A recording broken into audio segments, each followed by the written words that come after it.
Okay, friends, we're going to begin. So welcome again, everybody, on this beautiful Sunday. Today's topic is Bahai Marriage, Principles of Equality in Forming a New World Civilization. So today we're going to be talking about the importance of equality in marriage, the importance of supporting and empowering women and girls for a successful marriage to take place, education, mutual support, respect, and consultation. The importance of prayer and service in marriage, and that family life forms a foundation for societal transformation. And of course, love and commitment to help one another develop spiritual qualities between husband and wife, as well as within their children. If I can ask Justin to please read the first slide for us. The Baha'i world community has for more than 100 years accepted as truth the principle of equality of the sexes and has understood the importance of implementing this standard in individual, family, and community life. The institution of marriage, the basis of the family in the Baha'i community, is part of this process. Before Baha'i marriage can take place, the couple, who have freely chosen each other, must obtain the consents of all parents and transmit them to the community's governing body. The couple then weds in an atmosphere of loving parental approval and acceptance by the community.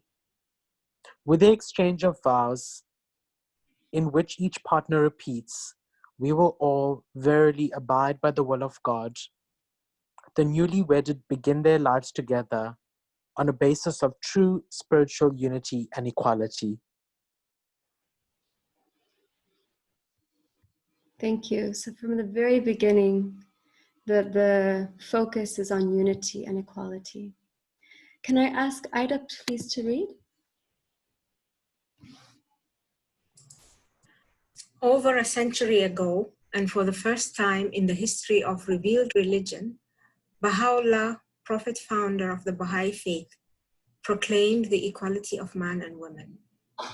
He did not leave this pronouncement as an ideal or pious hope, but wove it as a basic factor into the fabric of his social order.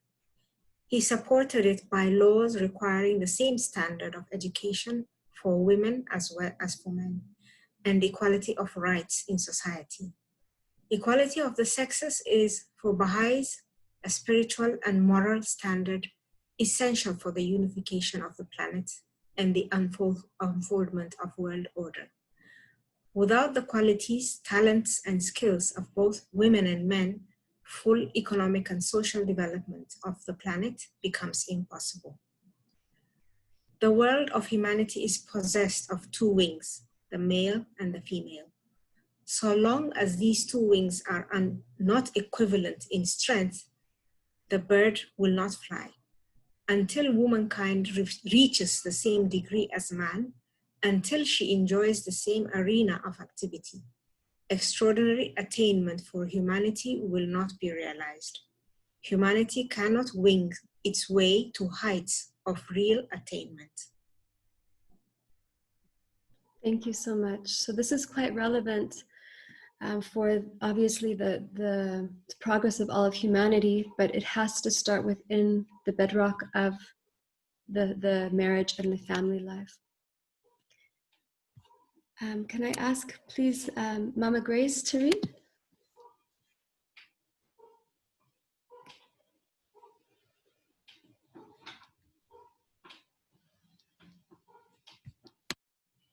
In the present transition of humanity from adolescence to maturity, signs of this evolving equality can be observed everywhere. The character of this unique age we are entering is further brought into focus in the following statements from the Baha'i writings.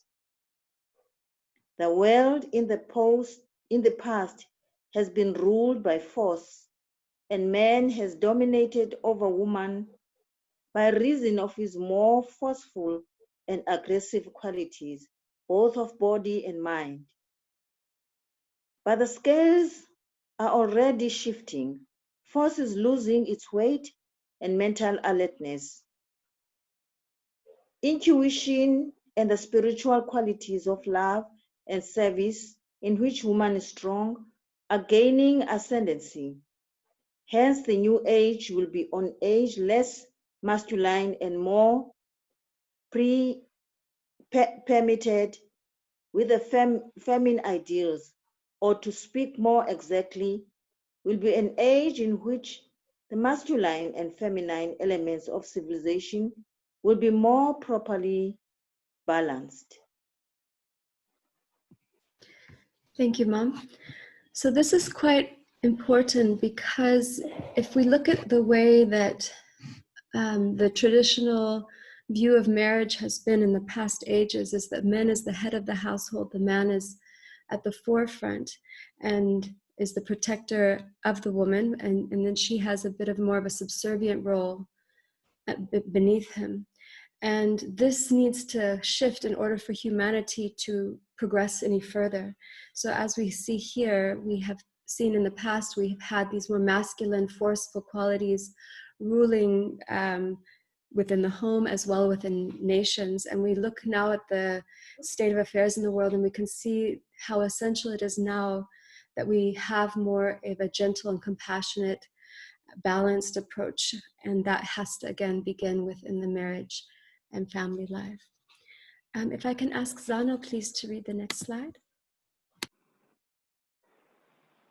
She must make every effort to attain greater perfection. Oh, education for women and girls.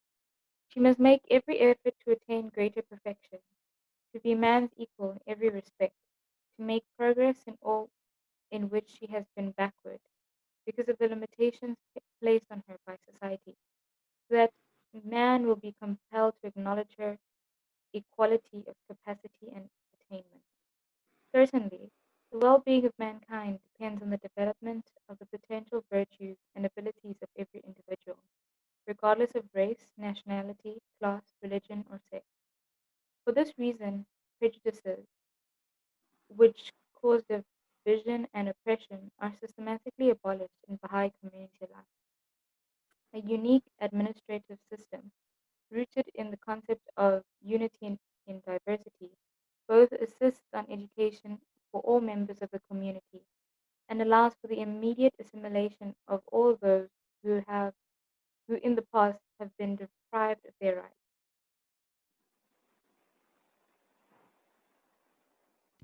Thank you, Zana. So women have clearly been held back in the past, and in order to make progress, we need to really ensure the education of both women and girls. And it's saying here that women need to make extreme efforts to, of course, educate themselves, but in addition, we need the support of men to assist in that process. If I can ask Nason to read on for us.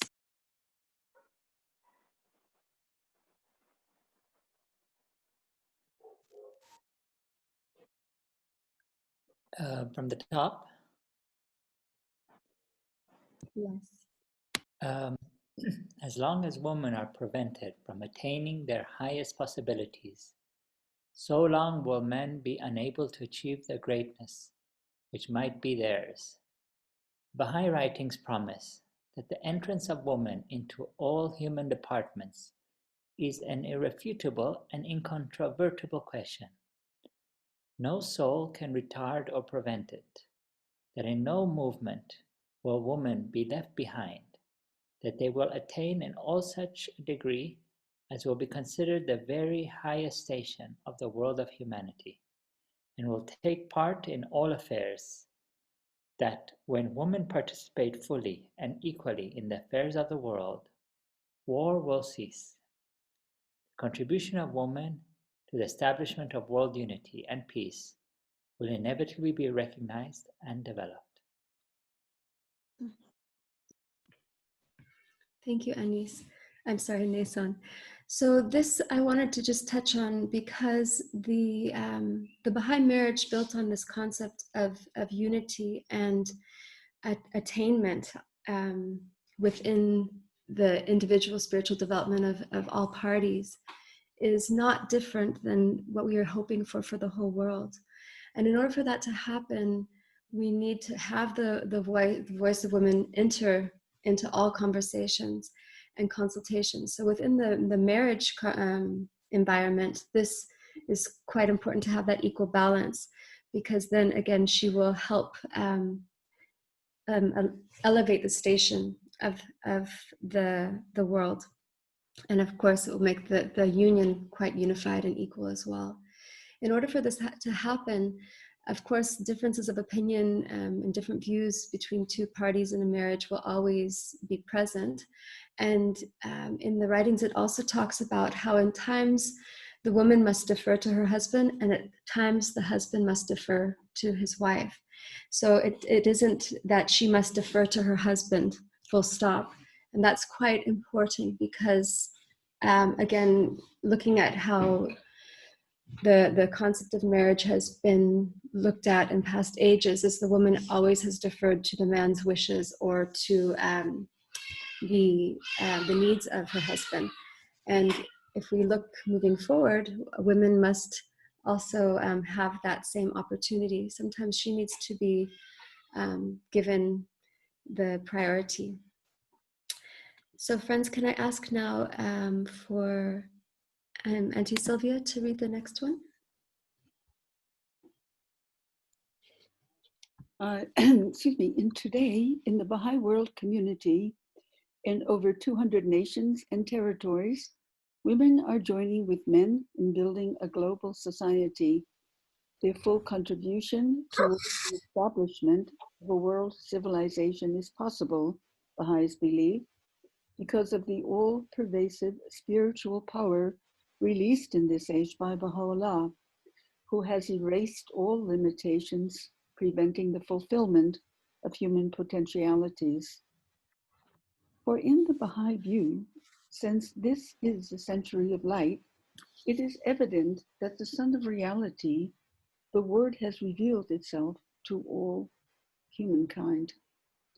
One of the potentialities hidden in the realm of humanity was the capability or capacity of womanhood. Through the effulgent rays of divine illumination, the capacity of woman has become so awakened and manifest in this age that equality of man and woman is an established fact.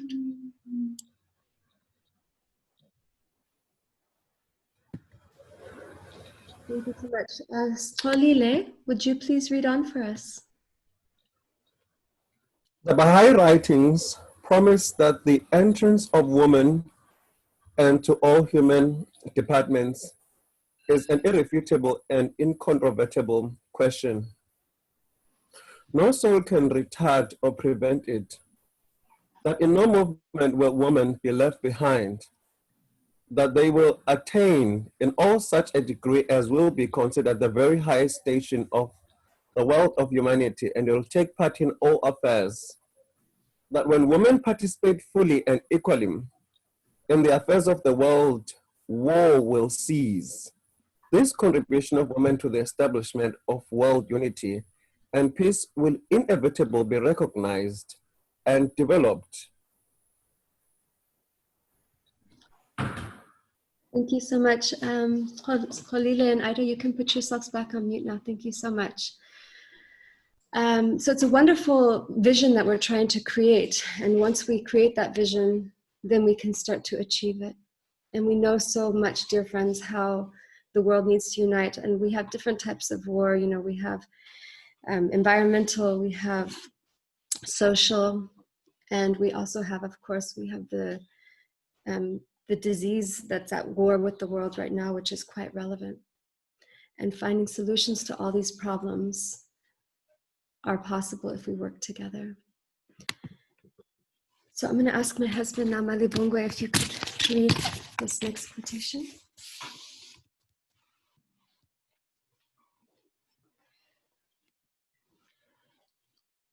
Building families that can transform society. This unity and equality rooted in the rights and responsibilities of every person before God, unfolds in the family. Here, values and attitudes essential for the development of the individual, the community, and the nation, and humanity must be taught from early life. In the Baha'i view, the family, being a human unit, must be educated according to the rules of sanctity. All the virtues must be taught the family. The integrity of the family bond must be constantly considered, and the rights of the individual members must not be transgressed. All these rights and prerogatives must be conserved, yet the unity of the family must be sustained. The injury of one shall be considered the injury of all. The comfort of each, the comfort of all. The honor of one, the honor of all. Thank you so much. We're trying to create a vision here for what we want to create in our home lives, and it has to be based on these concepts of mutual support. So friends, just to kind of review some of the essentials of the Baha'i guidance and laws for the development of a healthy marriage and family, I've listed them here. I'll ask my son, Dayan, if you could please read them for us. Divine guidance and Baha'i laws for the development of a healthy marriage and family. Become thoroughly acquainted with one another through the development of true and meaningful friendship. Prayer and service. Pray, study, serve, and consult, and then decide together if you wish to marry. Consult and obtain the blessing of all living parents in order to maintain unity and begin building the bonds that will bring two families together. Make sure the Baha'i ceremony and all legal requirements for marriage in your country take place within the same 24 hours. 2 witnesses acceptable to the Baha'i Assembly need to attend. Observe chastity until the marriage ceremony is complete. Bring forth one who will make mention of me and carry forward an ever-advancing civilization. Thank you, Dayan. So this last bit here, these are quotations from the Baha'i Holy Writings. So we know that one of the goals of marriage is, again, to create a space for love and mutual support, and also a place where we can bring up children to carry forward an ever-advancing civilization, and to raise our children to love and respect our Creator and live in accordance with the guidance of God in order to be contributing to the betterment of humanity. So we're coming to the end of the presentation, and then we'll have time for some questions. But I just wanted to share this quotation. I just felt it was quite important. Baha'i marriage is the commitment of the two parties, one to the other, and their mutual attachment of mind and heart. Each must, however, exercise the utmost care to become thoroughly acquainted with the character of the other, that the binding covenant between them may be a tie that will endure forever. Their purpose must be this: to become loving companions and comrades, and at one with each other for time and eternity. The true marriage of Baha'is is this: that husband and wife should be united both physically and spiritually, that they may ever improve the spiritual life of each other, and may enjoy everlasting unity through all the worlds of God. This is Baha'i marriage. And dear friends, we have come to a place in society where friends that are not Baha'is also want Baha'i marriage. Friends that are married to a Baha'i want to become part of Baha'i marriage. And this also I wanted to share because it is very common in society to think of romance and courtship being a very romantic process where the woman is wooed and then she's proposed to. And what we're reading here is quite different than that. What really, to become thoroughly acquainted with one another's character, you have to develop a true and meaningful friendship that is not clouded by desire or romance, because oftentimes that will fade away and all you have left is the person. So it's quite crucial in the development of a possible courtship to really just be together as friends, serve together, pray together, and get to know each other just as the person is, because that will be your lifelong partner when all of the excitement of romance may fade away. So friends, all of these quotations and pieces of guidance came from the Baha'i International Community Statements, as well as the Baha'i Reference Library. So you're very welcome to make further reference to those in your personal time. But I'd like to just now leave some time if there's any questions, or if anybody would like to share any final thoughts. I have a few questions, Haley. Hi, Justin, go ahead. Good. Okay, so I have 3 questions I'd like to ask. What happens if a couple both do not have parents, if they're both orphans? How does that work? Do witnesses have to be Baha'is, or is it just loved ones? And you spoke a lot about the equality of women, which is quite a prevalent topic in today's society. Do Baha'is participate in women equality groups or awareness initiatives? Okay, thank you for your questions. So the first question is that if the parents are not no longer living, then consent is not needed. So that answers the first question. Your second question was, oh goodness, just about witnesses. Witnesses, do they need to be loved ones or Baha'is, or how does it work? Loved ones, they just have to be acceptable to the local spiritual assembly. So basically, those 2 witnesses, their character needs to be known by the institution in order to make sure that they're aware of all of the requirements and that they can make sure that those things take place at the wedding. Cool. So sometimes those are Baha'i, sometimes they're not.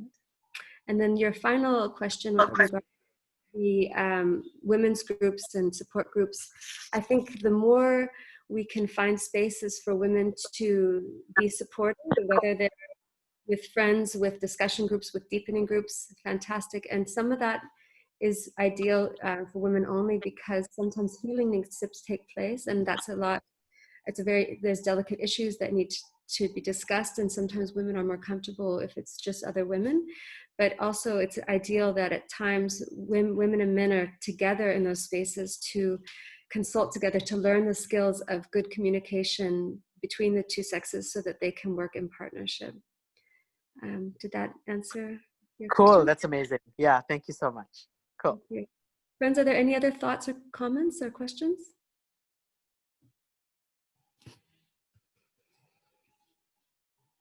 Okay, thank you so much for that, Justin. Thank you all again for joining us today. And we meet every Sunday to have prayers for a half hour, followed by a deepening on some aspect of Baha'i teachings or laws. So Auntie Sylvia, do you want to tell what is the topic for next Sunday? Yes, certainly. First of all, friends, welcome to everybody. It's nice that we sort of welcome everybody by name. We're not trying to exclude anybody. So everybody, please feel very, very welcome to these devotions and our deepening. Now, the topic of next week is on the prohibition against backbiting and gossip. And that presentation will be done by Solomzi Skitty. So we look forward to that one as well. And I think, having said that, friends, I think if there's no more questions, we will end this thing. And thank you very much, Haley, for the very, very wonderful presentation. I think we all benefited quite a bit from the lessons. And with that— Can I ask a question? Sorry. Sorry, go ahead. May I ask a quick question? Sure. Apologies for being so late. How does a Baha'i marriage work if not both parties are Baha'i? That's also quite a good question. So as you know, that many Baha'is are married to friends of the faith because we believe in the oneness of religion and acceptance of all people. So often Baha'i unions have only one of the two couple of the couple as Baha'i. So basically, when a partner is a friend of the faith, the only important thing is that they respect the beliefs of the Baha'i partner and are willing to enter the union with obedience to the stipulations for Baha'i married life. So basically, the partner would need to agree to say the verse, "We will all verily abide by the will of God." They must also agree for their parents to give consent. And they must also, of course, abide by the rules of chastity within the marriage as well as before. And ideally, just the concept of faithfulness is prevalent in all world religions. So those are kind of some of the universal teachings across all faiths. So that's usually known. And yeah, I think in addition to that, it's just important to enter the marriage realizing that this is not just a union between two individuals, but this is a union between two individuals and their creator, and that the purpose of this union is not just self-serving one another, but also serving God, his creation, and of course, bringing up children to know and to love God, and to also encourage them to serve humanity. So I think if those agreements and understandings can be reached between the couple, it's really not relevant. It's irrelevant if one or both are Baha'is, because they're on a similar path of having this marriage be of service to the greater good, as well as service to the development of both of their souls. Does that answer your question? Yes, thank you very much.